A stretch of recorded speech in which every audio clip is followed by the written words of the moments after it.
이제 우리 자녀들은 뭐 가서 친구 만나도 됩니다. 가도 됩니다. 같은 예배 3번 드리기는 너무 힘들잖아.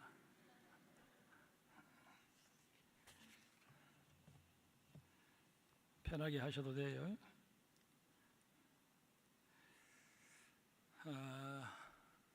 우리나라가 언제부터 선진국 대열에 끼게 되었는지는 뭐 정확하게 이때다 그렇게 딱 단정하기가 어렵습니다. 하지만 2009년도 이후에는 확실하게 우리나라가 선진국의 반열에 오르게 되었다라고 하는 게 경제 전문가들의 일반적인 견해입니다. 선진국이 되면 나타나게 되는 여러 가지 사회 현상이 있는데 그 중에 하나가 양보다 질을 선호하게 된다는 것입니다. 우리나라도 시장이나 마트에서 물건을 고를 때 어떤 게 더 양이 많은지 시금치 한 단을 고르더라도 양이 많아 보이는 것을 고르려고 애를 썼던 그런 시절이 없지 않았습니다. 그러나 요즘은 양보다 질을 따집니다. 우유 하나를 고르더라도 건강을 생각해서 저지방 우유를 찾습니다. 채소도 유기농법으로 재배된 것을 찾고 계란도 유정란을 찾으려고 애를 씁니다. 뭐 돈이 조금 비싸더라도 그런 것을 사려고 하는 가정들이 점점 늘어나고 있습니다. 이에 편성해서 요즘 넷플릭스에서 흑백요리사 요리 계급 전쟁이라는 프로그램이 인기를 끌고 있습니다. 제야에 묻혀있던 요리 고수부터 제법 이름 있는 요리사들까지 참여해서 창의적인 아이디어와 깊은 맛이 담긴 요리를 만들어내는 그야말로 요리 배틀입니다. 굳이 이런 텔레비전 프로그램을 거론하지 않더라도 이제 요리의 세계는 그야말로 양이 아닌 질을 중시하는 경향으로 바뀌고 있습니다. 과거에는 어느 집이 자장면을 많이 주는지 생각해서 중국집을 찾아갔는데 요즘은 어느 집이 맛집인지 소문을 듣고 좀 거리가 있어도 차를 가지고 찾아가는 그런 시대가 되었습니다. 그렇다면 우리의 영혼의 양식이라고 말하는 이 말씀에 대해서도 우리의 인식이 바뀌어야 하는 것은 지극히 당연한 일 아니겠습니까? 그저 말씀을 읽고 듣는 것으로 만족해버릴 것이 아니라 진일보해서 이제는 하나님의 말씀을 깊이 묵상하고 그 의미를 깨달을 뿐만 아니라 삶에 구체적으로 적용해 나가는 그런 수준에까지 이르러야 한다는 것입니다. 기도도 마찬가지입니다. 외마디 기도라 할지라도 또 다른 사람이 알아들을 수 없는 웅얼거리는 그런 기도라 할지라도 거기에 간절함이 담기고 하나님께서 나의 기도를 들어주신다라는 믿음이 더해진다면 그 기도는 어떤 시인이나 문필가가 고심해서 작성한 세련된 그런 기도문과 비교해서 전혀 뒤지지 않는 질 높은 기도일 것입니다. 사무엘상 앞부분은 사사시대에서 왕정시대로 넘어가는 과도기의 상황을 소개해 주고 있습니다. 이 시대는 크게 4가지 특징으로 설명할 수가 있습니다. 첫 번째는 지파별 이기주의가 판을 치면서 국가 차원의 구심점이 없는 나라 전체가 혼란에 빠져 있었습니다. 사정이 이렇다 보니 지파별로 집안별로 또 개개인별로 자기 소견에 옳은 대로 생각하고 행동했습니다. 절대선으로 여겼던 율법을 경시하는 경향이 두드러지게 나타났습니다. 두 번째는 도덕과 윤리가 무너진 상태였습니다. 이런 양상은 모든 삶의 기준이었던 율법이 경시되면서 야기된 불가피한 사회 현상이었다, 그렇게 보아야 할 것입니다. 그 사회의 타락상은 종교 지도자들과 종교인들을 보면 대충 알 수 있다, 그런 말들을 하지 않습니까? 사사시대 말기에 연로한 엘리 제사장을 대신해서 그의 두 아들 홈니와 비느하스가 제사장직을 이어받습니다. 그런데 이들은 해막에서 수종드는 여인들을 성적으로 농락하는 죄를 저질렀습니다. 이는 우상의 신전에서 이방의 사제들이 여사제들과 저지르는 일을 따라한 것이기 때문에 문제가 더 심각할 수밖에 없었습니다. 이방의 제사 형태를 하나님을 예배하는 현장에, 하나님께 제사를 드리는 그 현장에 끌어온 것입니다. 제사장의 머리에 서는 관 앞에 여호와의 성결이라는, 여호와께 성결이라는 패를 붙임으로 거룩함의 상징이 되고 백성들의 본이 되어야 한다라고 하나님께서 모세를 통해 분명히 말씀해 주셨음에도 제사장 홈니와 비느하스는 이를 깡그리 무시한 것입니다. 제사장의 타락은 곧 이스라엘 전체의 부패를 가져왔고 그들을 죄악의 나락으로 빠뜨리는 결과를 초래하고 말았습니다. 세 번째는 율법에 근거한 신앙교육이 전혀 이루어지지 않았습니다. 사무엘상 2장 23절 이하에 보면 엘리 제사장이 악행을 저지른 두 아들을 꾸지람하는 장면이 나옵니다. 그런데 그 어투나 내용이 저지른 죄에 비해 전혀 단호하지 못합니다.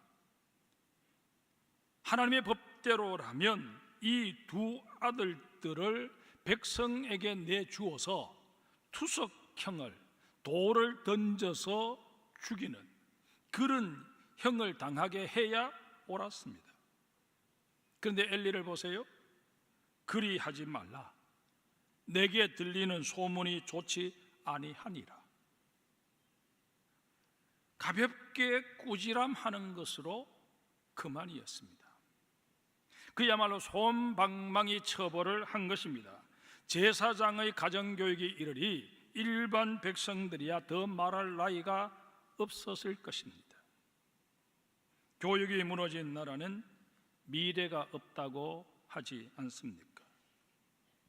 네 번째는 하나님을 업신여기고 하나님께 드려야 할 제물을 손상하는 일이 버젓이 벌어졌습니다.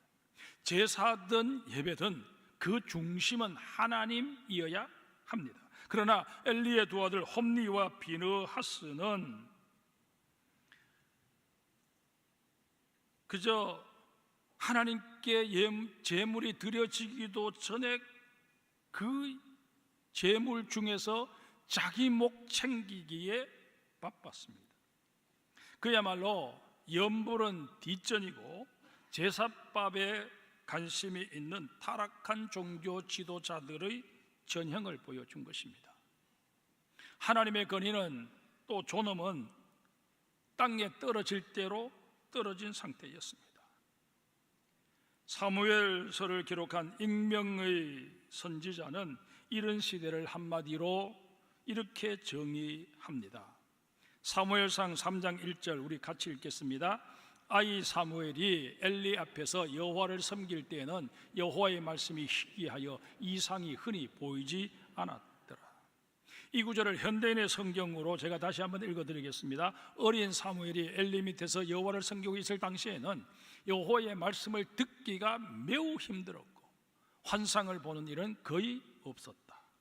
한마디로 이스라엘 백성들은 하나님에게서 등을 돌린 채 온통 세속적인 것들, 물질 세계에 속한 것들, 직접 눈으로 볼 수 있고 손으로 만질 수 있는 것들만 관심거리로 삼은 채 살았다는 얘기입니다. 이런 이스라엘 백성들에게는 설령 하나님께서 친히 나타나셔서 말씀해 주셔도 오이독경, 쇠기의 경읽기였습니다. 환상을 보여주며 앞날을 계시해 주셔도 전혀 인지하지 못하는 청맹관이 눈뜬 소경이었습니다. 이러니 더는 헛수고할 필요가 없다고 판단하신 하나님께서 더 이상 아무 말씀도 하지 않으시고 이 이스라엘 백성들의 삶에 전혀 개입하지 않으시고 침묵해 버리십니다. 결국 이스라엘 땅에는 영적 암흑기가 도래할 수밖에 없었습니다. 그런데 보세요, 이런 상황이 되었음에도 불구하고, 일이 이 지경에 이르렀음에도 불구하고 이스라엘 백성들은 전혀 문제의식을 느끼지를 못합니다. 살아가는데 전혀 불편함이 없다, 그렇게 생각들을 합니다. 그들은 버젓이 하나님의 전에 올라와 하나님께 제사를 드립니다.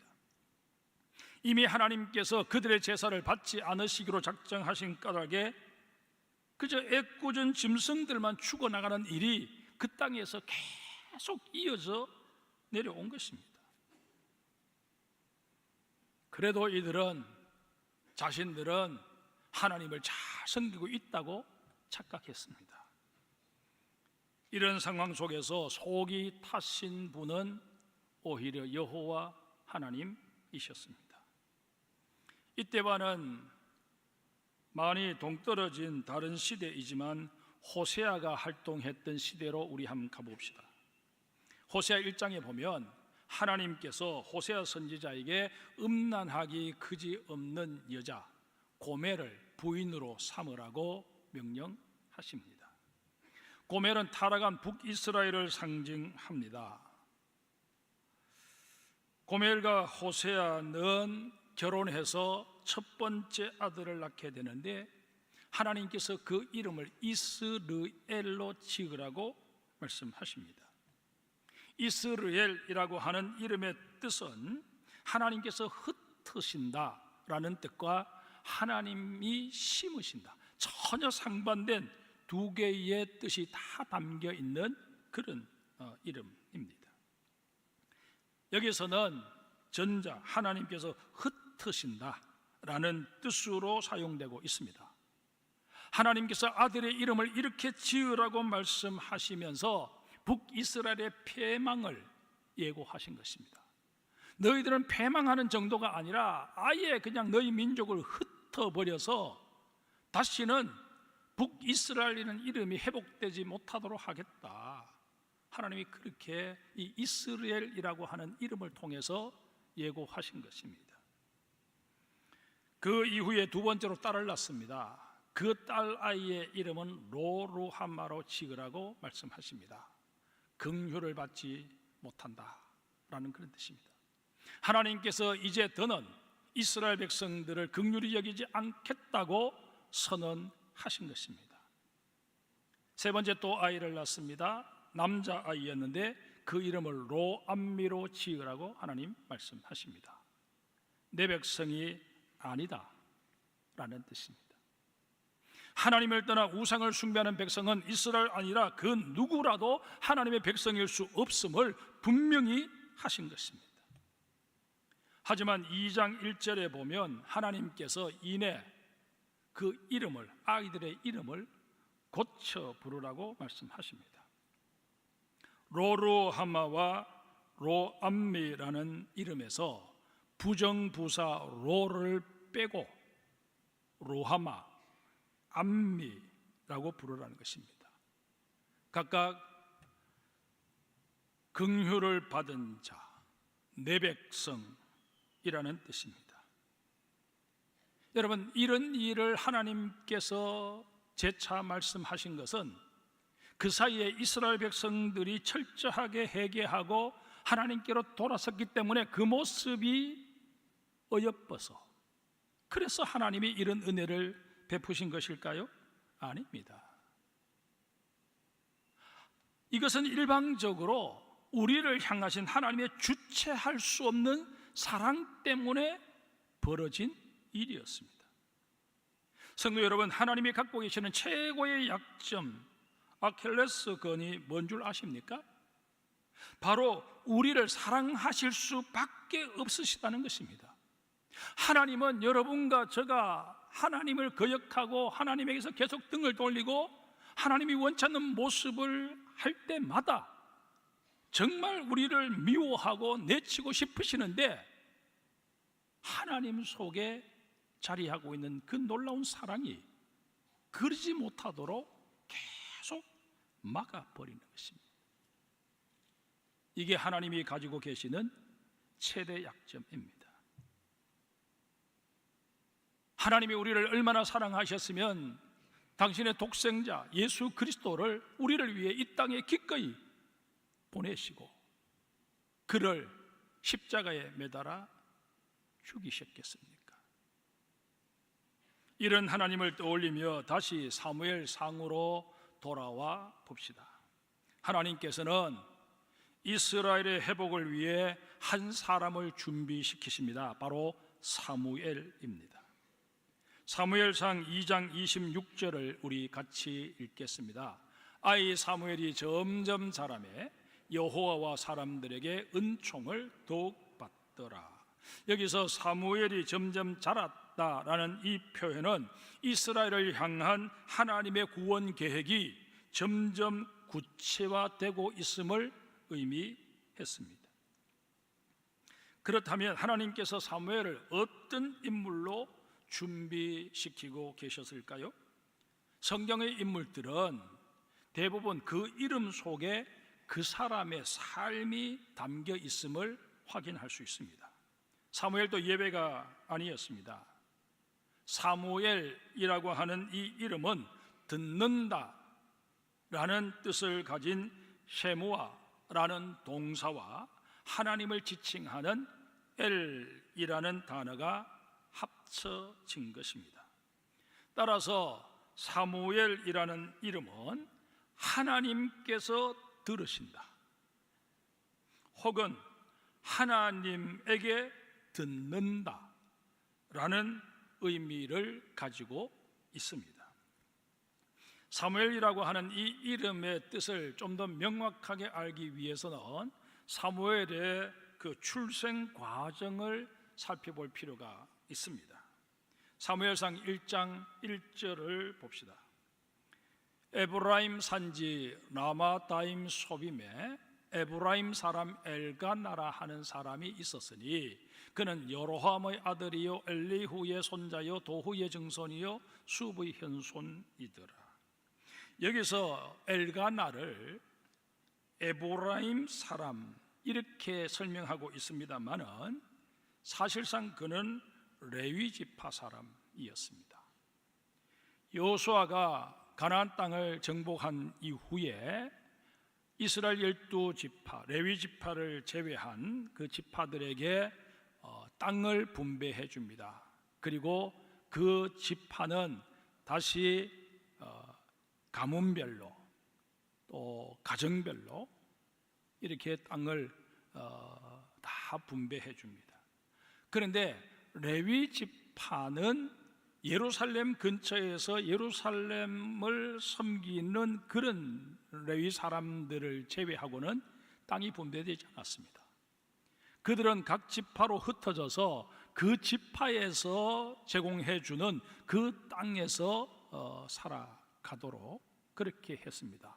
그래서 모든 사람이 절기 때마다 또 안식일마다 다 예루살렘으로 모일 필요 없이 자신들이 터를 잡고 사는 그곳에서 이 레위 지파의 사람들을 중심으로 해서 그들을 제사장 삼고 그렇게 할 수 있도록 배려를 하기 위함이었습니다. 이 엘가나의 선대 역시 땅을 따로 분배받지 못하고 에브라임 지파의 터를 잡고 살았습니다.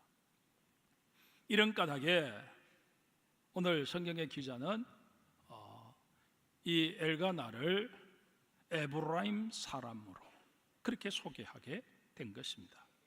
아무튼 엘가나에게는 두 아내가 있었는데 한나와 브닌나였습니다. 그런데 안타깝게도 한나는 아기를 낳지 못했습니다.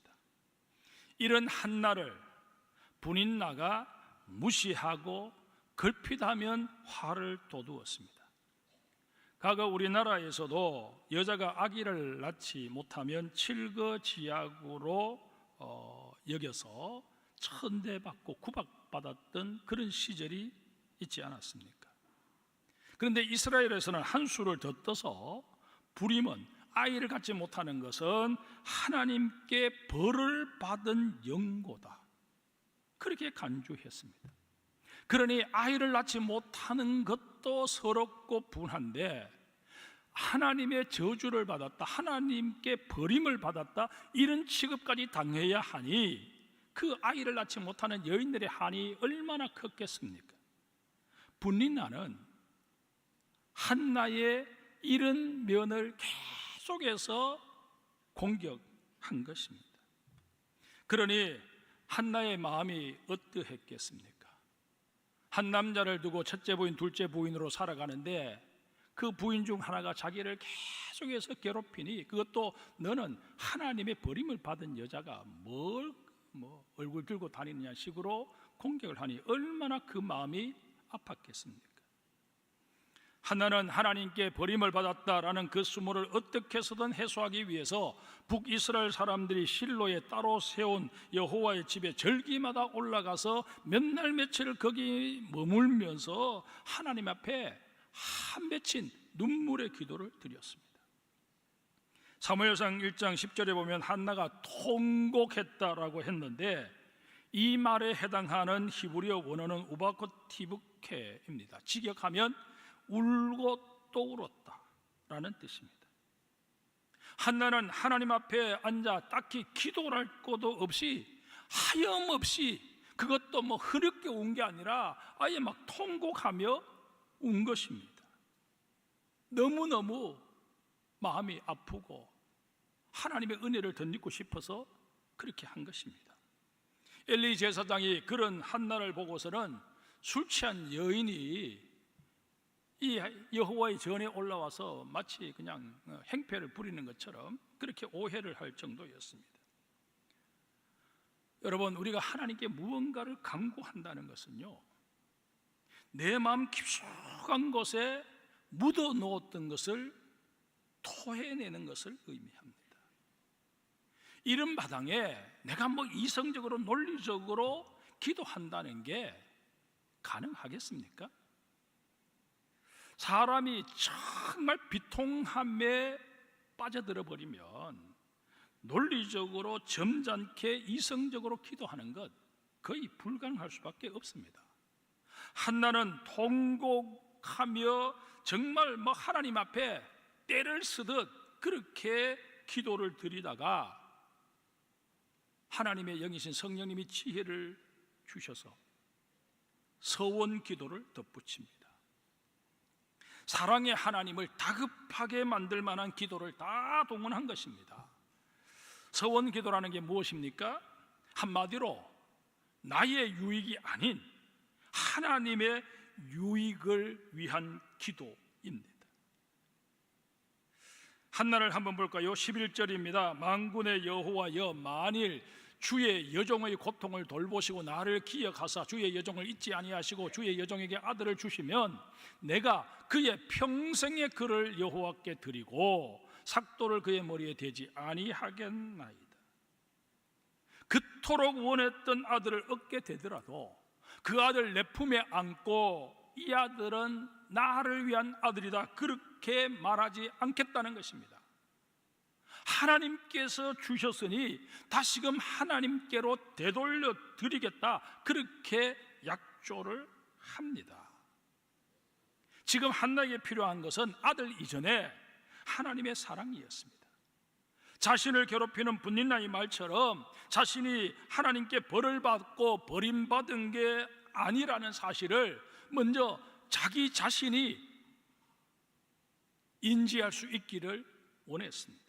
아울러 주변 사람들에게도 봐라, 내가 어떻게 하나님의 버림을 받았느냐, 아니지 않느냐, 나는 여전히 하나님의 은총 속에 있는 하나님의 여종이다, 그 사실을 보여주고 싶었던 것입니다. 나아가 하나님께서는 누군가를 까닭없이 저주하시는 그런 분이 아니라 간절히 원하는 자의 기도에 귀를 기울여 주시는 사랑의 하나님이심을 만천하에 입증하고 싶었습니다. 성도 여러분, 하나님께서는 간절히 구하는 자에게 좋은 것을 주시는 분이십니다. 그러하실진데 하나님의 사랑에 목말라하며 하나님의 사랑을 확인하고 싶어하는 자에게 어찌 하나님이 응답하시지 않으시겠습니까? 우리 시편 51편을 한번 볼까요? 부하장수 우리아의 아내를 범하고 그 죄를 감추기 위해서 우리아를 최전방으로 보내서 고의로 전사하게 만드는 극악무단 죄를 저지른 다윗을 나단 선지자가 찾아옵니다. 와서는 그 추악한 죄를 만천하에 다 드러냅니다. 다윗은 그런 나단 선지자를 왕의 권위를 실추시켰다. 황실의 명예를 더럽혔다. 그렇게 죄를 물어서 차명에 처할 수도 있었을 것입니다. 그러나 다윗은 그러지 않았습니다. 그렇게 한다고 해서 이게 해결될 문제가 아님을 알았던 것입니다. 다윗은 두려움에 휩싸여서 하나님 앞에 엎드립니다. 먼저 자신의 죄를 낱낱이 주님 앞에 고하며 용서를 구합니다. 하나님이여, 주의 인자를 따라 내게 은혜를 베푸시며 주의 많은 긍휼을 따라 내 죄악을 치워주소서. 나의 죄악을 말갛게 씻으시며 나의 죄를 깨끗이 제하소서. 무릇 나는 내 죄가를 아오니 내 죄가 항상 내 앞에 있나이다.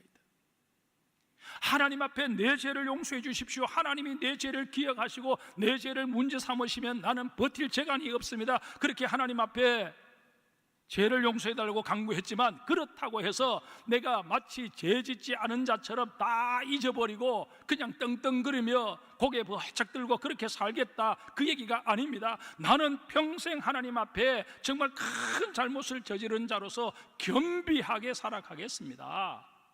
지금 그 얘기를 하나님 앞에 고백하고 있는 것입니다. 그러면서 하나님의 은총 곧 자신을 향한 하나님의 사랑을 다시 한번 강구합니다. 나를 주 앞에서 쫓아내지 마시며 주의 성령을 내게서 거두지 마소서. 주의 구원의 즐거움을 내게 회복시켜 주시고 자원하는 심령을 주사 나를 붙드소서. 내가 큰 죄를 저질렀지만 이 죄마저도 하나님과 나를 단절시킬 수는 없음을 하나님 나에게 말씀하여 주옵소서. 정말 나는 하나님과의 관계가 단절되어 버리면 아무런 소망이 없어지고 맙니다. 이런 절체절명의 위기 속으로 나를 밀어넣지 마시고 하나님께서 부스러기의 은혜라도 나에게 베풀어 주옵소서. 정말 하나님의 절대 주권 앞에 다시 한번 자비를 구하는 것입니다. 이어서 서원의 기도를 드립니다. 주께서 의로운 제사와 번제와 온전한 번제를 기뻐하시리니 그때에 그들이 수소를 주의 제단에 드리리이다. 여러분, 다윗이 이 기도를 그저 맹숭맹숭한 상태에서 드렸을까요? 성경에 따로 기록되어 있지는 않습니다만은 여러 가지 정황상 그는 눈물 콧물이 범벅이 된 채 이 기도를 드렸을 것입니다. 하나님께서는 여러분과 제가 얼마나 선하게 살았느냐 거기에 주목하시지 않습니다. 우리가 잘못을 저지르고 우리가 죄를 지었다 할지라도 얼마나 주님 앞에 나와 통해 자복하는 마음으로 주님 앞에 내 머리를 숙이고 내 무릎을 꿇느냐, 그것을 보시기를 원하십니다. 하나님께서는 우리가 이렇게 하나님 앞에 나와 나의 잘못을 고하면 하나님은 마음이 급해지십니다. 이유인즉슨 우리를 향하신 하나님의 사랑은 우리의 상상을 초월할 만큼 크시기 때문입니다. 내가 저지른 죄보다는 저놈이 그 죄로 인하여 얼마나 마음이 아프고 얼마나 당혹스러웠으면 지금 내 앞에 와서 저렇게 눈물 콧물 흘리며 울고 불고 하고 있을까? 그걸 더 마음 아파 하신다는 것입니다. 다시 한나에게로 돌아와 봅시다. 한나가 대성통곡함으로 하나님의 마음을 흔들어 놓았는데 사랑의 하나님께서 어찌 가만히 계실 수 있겠습니까? 하나님께서는 한나가 기도한 대로 그에게 아들을 주십니다. 그가 서원한 대로 한나가 필요한 아들이 아니라 하나님이 필요로 하는 아이를 한나의 태를 통해 태어나게 하십니다. 이에 한나는 그 아들 사무엘 저절대기 무섭게 엘리 제사장에게 데려다 줍니다. 내가 서원한 대로 이 아이는 하나님께 되돌려드립니다. 이 아이는 내 아이가 아니라 하나님의 종입니다. 그렇게 하나님께 드린 것입니다. 이렇게 바쳐진 사무엘은 하나님의 마음에 합한 자로 모든 게 다 망가지고 무너져버린 이스라엘을 회복시키는 하나님의 도구로 성장해 갑니다. 오늘 보면은 그 과정에 있었던 한 사건을 우리에게 소개해 주고 있습니다. 이스라엘이 하나님의 사랑을 저버리고 등져버림으로 하나님의 말씀도 계시도 환상도 다 사라져버린 시대에 하나님께서는 유독 사무엘을 찾아와 주십니다. 사무엘아, 사무엘아. 사무엘은 하나님이 자기를 부르신다고는 전혀 생각하지 못한 채 엘리 제사장께서 나를 부르시는구나 그렇게 생각하고 엘리에게로 달려갑니다. 그러기를 3번을 반복합니다. 시대 자체가 어두우니 모든 사람들의 영성이 다 흐려질 수밖에 없음을 보여주는 아주 상징적인 사건입니다. 사무엘이 마침내 하나님께서 나를 부르신다 하는 사실을 알게 된 이후에 우리가 신앙 지침으로 삼아야 할 너무나도 중요한 말을 하게 됩니다.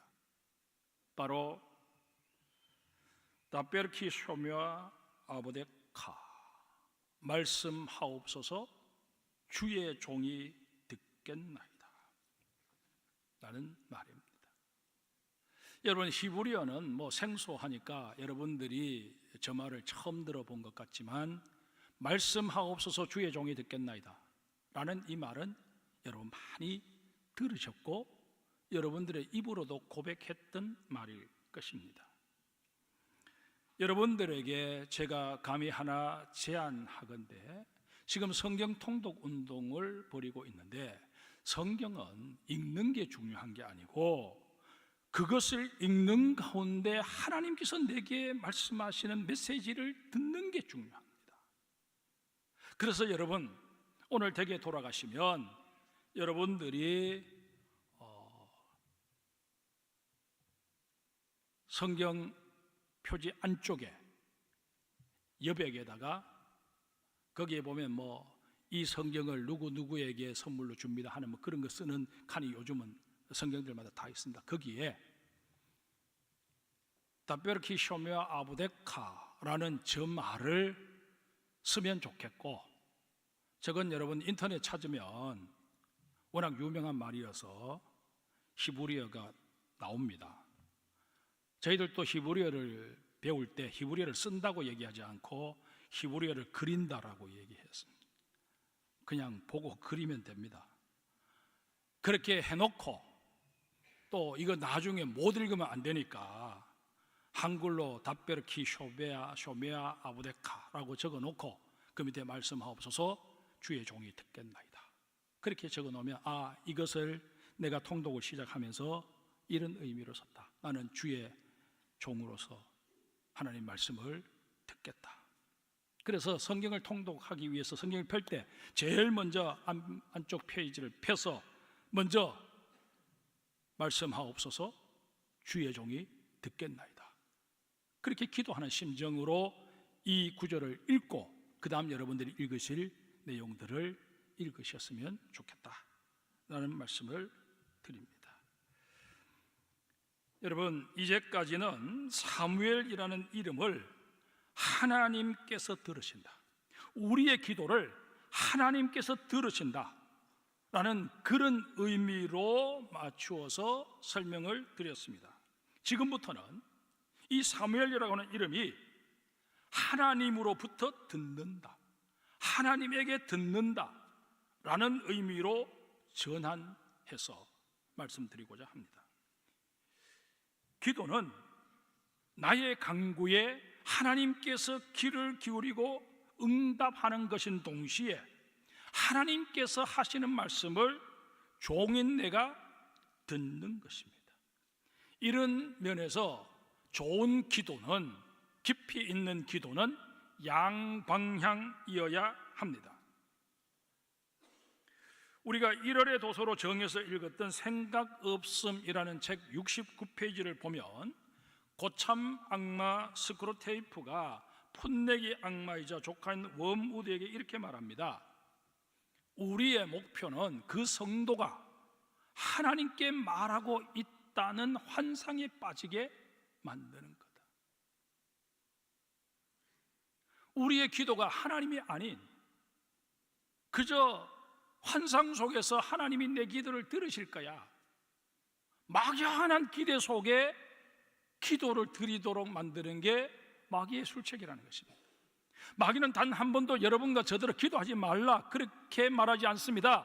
기도를 하되 하나님이 들을 수 없는 엉터리 기도를 드리라고 우리를 부추긴다는 것입니다. 스크루테이프의 말을 계속해서 한번 볼까요? 스크루테이프는 마치 기도하는 척하면서 실제로는 자기 내면에 말하는 것에 만족하도록 유도하라 그렇게 조언합니다. 우리는 얼마나 많은 경우 참된 하나님이 아닌 내 상상 속에 하나님께 말하라라는 그 마귀의 속삭임에 빠져서 기도를 형식적으로 습관적으로 해왔는지 다시 한번 돌아보셔야 합니다. 거듭 말씀드립니다. 기도는 양이 아니라 질입니다. 그렇다고 해서 하나님 앞에 오랫동안 기도하는 것이 필요 없다 그런 얘기를 지금 하는 게 아닙니다. 여러분, 양도 많고 질도 좋은 그런 기도를 드린다면 얼마나 좋겠습니까? 그러나 우리가 인간적인 연약함이 있기 때문에 기도가 길어지다 보면 그 기도가 정말 하나님 앞에 드리는 기도인지 아니면 그저 자기 만족을 위해서 하고 있는 기도인지 헷갈려 버릴 때가 없지 않아 있다 하는 것입니다. 기도는 내 만족을 위해서 하는 것이 아닙니다. 기도는 단 한마디를 고하더라도 하나님을 향하여 고해야 합니다. 여러분, 우리가 혹 오늘 나는 기도를 몇 시간 동안 했다, 나는 이번 문제를 두고 40일 동안 기도했다, 100일 동안 기도했다, 기도의 분량 자체의 의미를 두고 그걸 자랑하기 바쁘다면 우리의 뒤편에서 악마 스크루테이프는 음흉한 미소를 지으며 오늘도 한 건 했네 그렇게 말한다는 것입니다. 여러분, 우리가 이렇게 10년, 20년 기도생활 한들, 신앙생활 한들 우리는 마귀의 놀이개감이 될 수밖에 없습니다. 늘 마귀가 조롱하는 그런 인생을 살 수밖에 없다는 것입니다. 사랑하는 장성교회 여러분, 우리가 기도하기 위하여 주님 앞에 무릎을 꿇을 때 악한 마귀가 범접도 하지 못할 만큼 집중된 기도, 하나님을 향하여 온전히 드려지는 강한 기도, 마귀가 우리를 미혹하기 위해서 찾아왔다가 혼미백산에서 도망치는 그런 능력 있는 기도를 드릴 수 있게 되기를 주님의 이름으로 축복합니다. 여러분, 정말 우리는 기도하기 전에 먼저 이 기도를 드려야 합니다. 보혜사 성령님, 내가 기도하는 이 현장에 임하셔서 나의 기도를 도와주옵소서, 나의 기도를 친히 이끌어 주옵소서, 나의 기도가 오로지 하나님께 상달되게 하여 주시옵소서. 그렇게 먼저 구한 후에 정말 하나님께서 내 생각 속에, 내 입속에 담아주시는 그런 고백들을 할 수 있는 우리 모두가 되어야 할 것입니다. 이런 기도를 통해 승리하시는, 늘 주님과 교통하시는 하나님의 사람들